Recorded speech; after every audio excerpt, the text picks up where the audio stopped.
Welcome to Chillin' 101. We hope this video helps. You start by locking down the basics, test your connection, and prioritize the Xbox.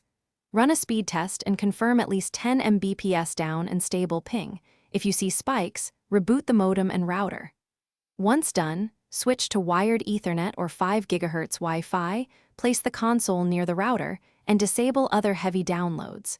Make sure the Xbox Cloud gaming app and system are updated. This prevents protocol mismatches that cause packet loss. Now you optimize the network path so packets take priority. Log into the router, enable CoS, and assign high priority to your Xbox MAC or reserved IP. This reduces contention during bursts. Change DNS to a faster resolver like 1, 1, 1, 1 or 8, 8, 8, 8 to cut lookup delays. Turn off SIP ALG and test with UPnP toggled. Sometimes UPnP causes session drops. Reserve a DHCP IP for the console to avoid IP renewals that create brief packet loss.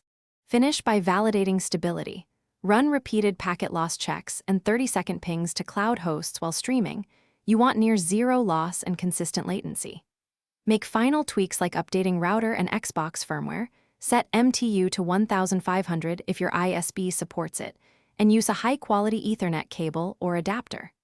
If problems persist, swap cables, test a mobile hotspot to isolate ISP issues, and collect logs to contact support.